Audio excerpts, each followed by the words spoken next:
Straight ahead on WBKB, more legal troubles for former President Trump. Plus, Alpena public schools will not lift their mask policy, and the city of Alpena wants your opinion for future planning. You are watching Thunder Bay News Network. WBKB News at 6 starts now. This is WBKB News at 6. An in-depth look at news, weather, and sports. From hard-hitting news stories to local events, we're there with coverage you can count on. You're watching WBKB News at 6. Good evening and thank you for joining us. I'm Tyler Cruz. And I'm Sherry Stewart. House Democrats are pushing forward with a plan for a bipartisan commission to look into the January 6th attack on the U.S. Capitol. Yeah, Sherry, but the bill that was created with bipartisan efforts does not have widespread Republican support. Skylar Henry has more details from Capitol Hill. The House is expected to vote for a new 9/11-style commission to investigate the January 6th assault on the U.S. Capitol. We're very proud of our bipartisan bill that will come to the floor and be passed today in the House. Some Republicans are expected to join Democrats in passing the bill, but GOP leadership urged members to vote no. We're not prepared at this time to provide, huge support for this bill. We think it can continue to improve. The legislation met opposition after Republican and Democratic negotiators struck a deal for equal power on the commission. The distinguished minority leader sent a letter to Speaker Pelosi asking for an equal 5-5 ratio in appointments by Democrats and Republicans on this commission. He got it. He asked for co-equal subpoena power. He got it. Some Republicans want to expand the commission to look at other political violence and demonstrations, including last summer's racial justice protests. We truly hope to find answers to the American people, then we must take into account everything, all of the other political violence that's taken place in recent years. Senate Republican leader Mitch McConnell announced he, too, is opposed to the January 6th commission, saying it's just not needed. It's not at all clear what new facts or additional investigation yet another commission could actually lay on top of existing efforts by law enforcement and Congress. But Majority Leader Chuck Schumer says he will bring the bill up for a vote on the Senate floor. We'll see where our Republican friends stand, if they stand with truth or they stand with the big lie and sweeping truth under the rug, which is so un-American. Wednesday afternoon, the FBI released more videos of the attack, asking for public tips to help identify people taking part in the assault. Skylar Henry, CBS News, Capitol Hill. The investigation into former President Donald Trump's company now includes a criminal probe, according to the New York Attorney General's office. Yes, Sherry, and up until this point, there had been just a civil investigation. Laura Podesta has the latest. A big announcement from the top prosecutor in New York. We've informed the Trump Organization that our investigation into the organization is no longer purely civil in nature. We're now actively investigating the Trump Organization in a criminal capacity. That's a statement provided by New York Attorney General Letitia James's office. James has been looking into whether the Trump Organization falsely reported the values of various properties to secure loans and lower its tax liability. The claim was brought to prosecutors' attention by Trump's former personal lawyer, Michael Cohen. To your knowledge, did the president or his company ever inflate assets or revenues? Yes. And was that done with the president's knowledge or direction? Everything was done with the knowledge and at the direction of Mr. Trump. For more than 2 years, Manhattan's District Attorney Cy Vance has been investigating Mr. Trump's pre-presidency business dealings and whether his company manipulated the value of assets. The Trump Organization could not be immediately reached for comment. Mr. Trump has said that both investigations, overseen by Democrats, are politically motivated.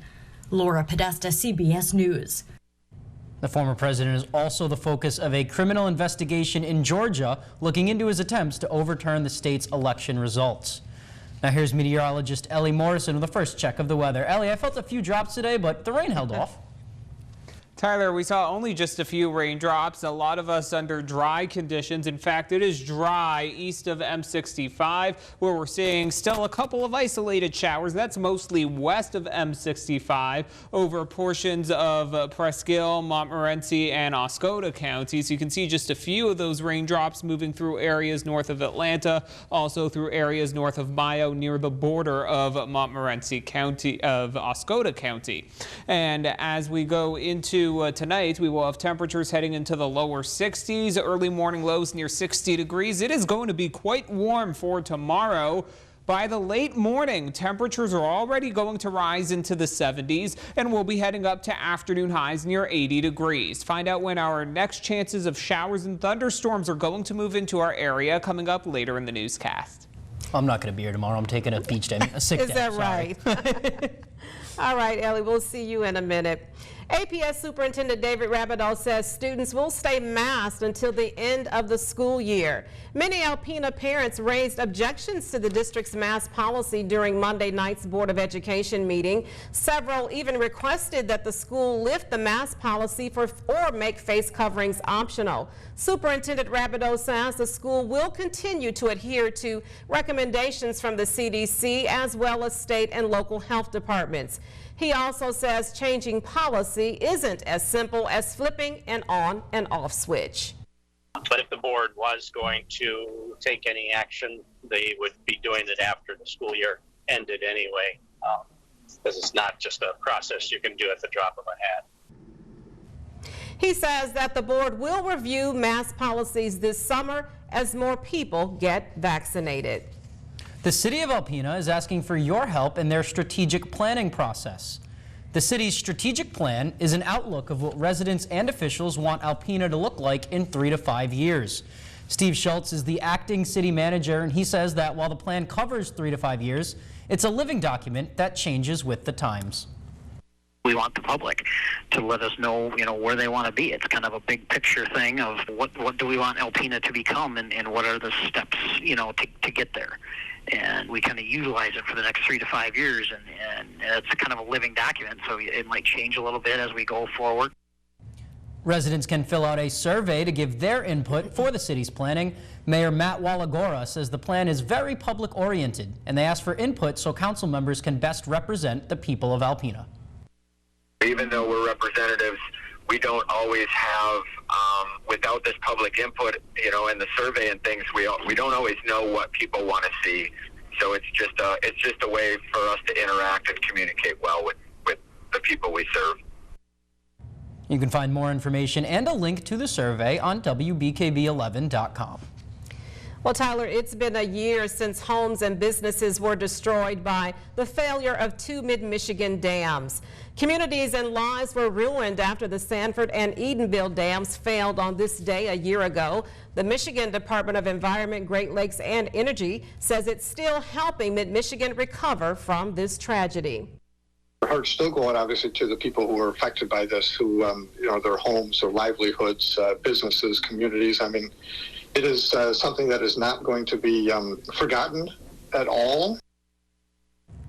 Following heavy rainfall in the Gladwin and Midland County areas, the privately owned Edenville Dam failed, releasing a torrent of water that caused the downstream Sanford Dam to fail. The resulting floods forced some 10,000 residents to evacuate. The owner of the dams, Boyce Hydro, has agreed to give up ownership. The company filed Chapter 11 bankruptcy in August. There's more news ahead for you here on WBKB. Coming up, it's Next Level Wednesday, and meteorologist Ellie Morrison has your 7-day forecast next. Summer-like temperatures in this week's forecast. Thank you, Charlie, for sending us this photo. And if you have a photo such as nature shots, pics with friends, or interesting sights you see that you'd like to send us, email it along with a short description to news@WBKB11.com. Love the color on that. I did too. Right, the little yellow, and then we get the Orioles that are bright orange that have been coming up. It's going to be like a Crayola box that we're going to get for the summer. Coming up on WBKB News, it's Next Level Wednesday, and Jake Vanderbrook will have the latest in sports. Stay tuned. Welcome back. It's Next Level Wednesday, and today WBKB's Stephanie Minichi speaks with an Alpena native who traded in his truck for a badge. Here's more.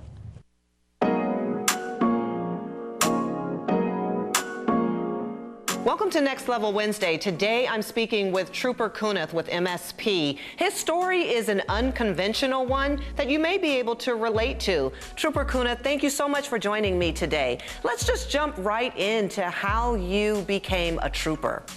Before this, I was a truck driver. I drove a semi for about 13 or 14 years. I did a little cross-country driving, and then I worked at a local place here until they closed at the end of 2018. And that was about the time I'd started my application process with the state police. So what prompted the change? Something I wanted to do when I was younger, when I was in high school. And I guess as I got older, it just kind of, it never went away. And the more I thought about it, the more it bothered me that I never tried, that I never attempted that transition. So what were some of the reasons that kept you driving trucks and not pursuing what you really wanted to do? You start life, you start working a job, you buy a house, you want to make money, you're afraid to make a change, you're afraid to fail and give up a good source of income for a career change. So it's kind of that was pretty interesting. Very nice. Sports is coming up next, but first, Jake Vanderbrook is in with a preview. Jake, what's going on tonight? Yeah, Tyler, those Tigers, oh my goodness, what a game last night as Spencer Turnbull makes history. We'll tell you why. Plus a little high school baseball for you on this Wednesday as Alpena collides with Posen in a doubleheader. Highlights of Game 1 when WBKB News at 6. That's all we have for you this evening. You can read more about our broadcast stories and get the scoop on other news items online. Just visit WBKB11.com for sports, weather, and news updates anytime, day or night. And check us out on our Facebook page and Twitter handle at WBKB11. Be sure to catch us back here tonight at 11 with Stephanie Manici. Have a great evening.